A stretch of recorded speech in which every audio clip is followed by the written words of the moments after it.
يا حبيب الله আসসালামু আলাইকুম ওয়া রাহমাতুল্লাহি ওয়া বারাকাতুহু। কেমন আছেন আমার আদরের কলিজার টুকরা আপুরা? আল্লাহ সবাইকে ভালো ও সুস্থ রাখার তৌফিক দান করুন, এই দোয়া সবসময় করছি। আপুরা, আমি আজকে মুরগির চামড়া দিয়ে আলু রান্না করব। তো এখানে আমি একটা বড় বড় যেটা যে কক মুরগি বা লেয়ার বলেন, সেই মুরগির একটা চামড়া আমি নিয়েছি। মুরগিটা মোটামুটি আলহামদুলিল্লাহ একটু বড়সড় আছে। তো একটা মুরগির চামড়া আর মিডিয়াম সাইজের ২টা আলু কেটে নিয়েছি। তো আমি এখন দিয়ে দেব পেঁয়াজ কাটা,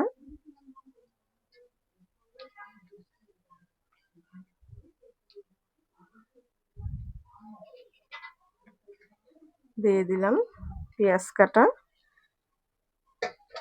দিয়ে দিব ২-৩টা কাঁচামরিচ ফালি,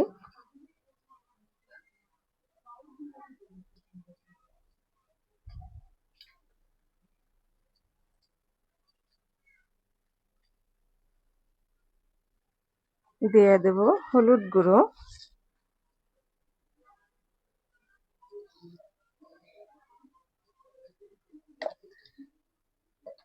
শুকনা মরিচ গুঁড়ো,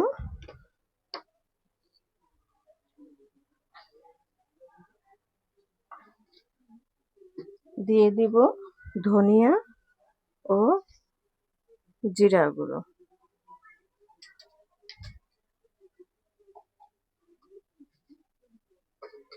পরিমাণ মতো লবণ,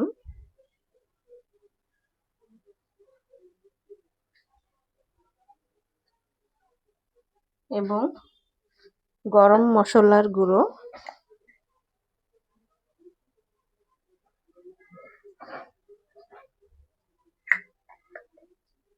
দিয়ে দেব আদা রসুন বাটা,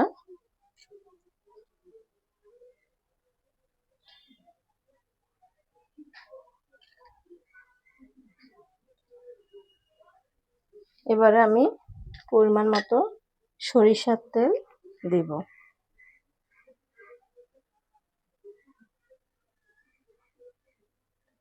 সরিষার তেল দিয়ে দিলাম।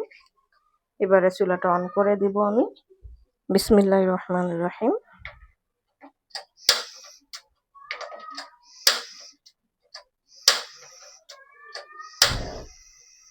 চুলা অন করে দিলাম।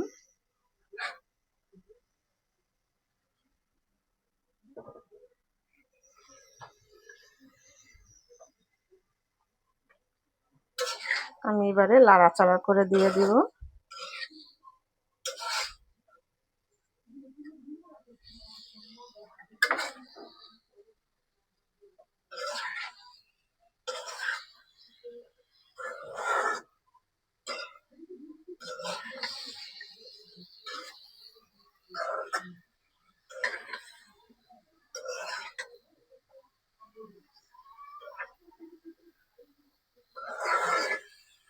লাড়াচাড়া করে দিলাম। এবার আমি ঢেকে দিয়ে ভালো করে কষিয়ে নেব।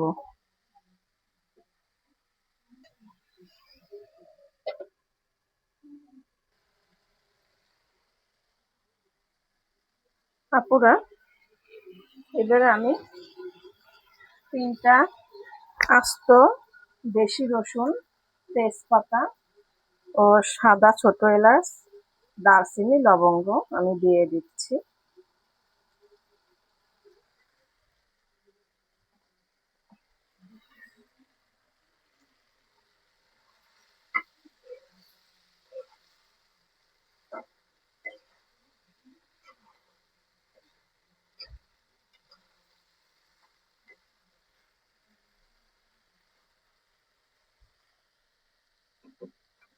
এবারে আমি ঢেকে দিয়ে আবারও কষিয়ে নেব।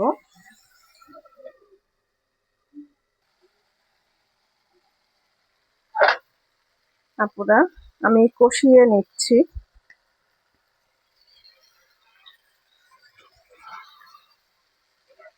প্রায় কষানো হয়ে আসতেছে। আর দেখুন অনেক তেল উঠে গেছে। আর খেতেও আশা করছি অনেক মজাদার হবে।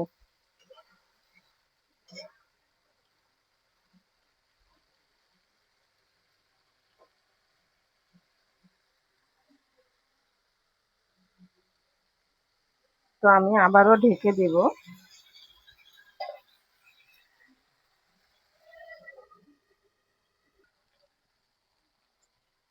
আপুরা, কষানো হয়ে গেল মুরগির চামড়া।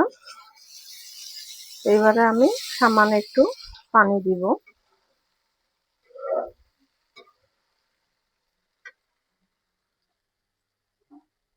পানি দিয়ে দিচ্ছি একটু।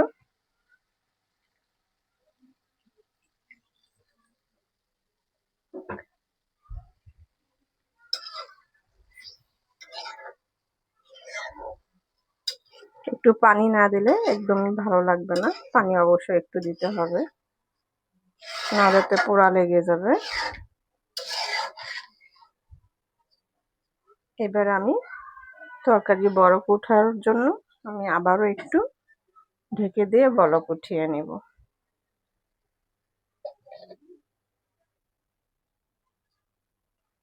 আপুরা, নামিয়ে নিয়ে আসলাম মুরগির চামড়া রান্না আলু দিয়ে। তো আপনাদের কাছে মুরগির চামড়া রান্নার ভিডিওটি কেমন লেগেছে অবশ্যই কমেন্ট বক্সে জানাবেন। লাইক দিন, বেশি বেশি করে শেয়ার করে দিন আপুরা। দোয়া চাই, ছোট্ট রান্নাঘর চ্যানেলটিকে সাবস্ক্রাইব করতে একদমই ভুলবেন না। যারা নতুন আপনারা দেখছেন, পাশে বেল বাটনটি ক্লিক করে আমার ভিডিওর পাশেই থাকুন। সবাই ভালো থাকুন। আল্লাহ।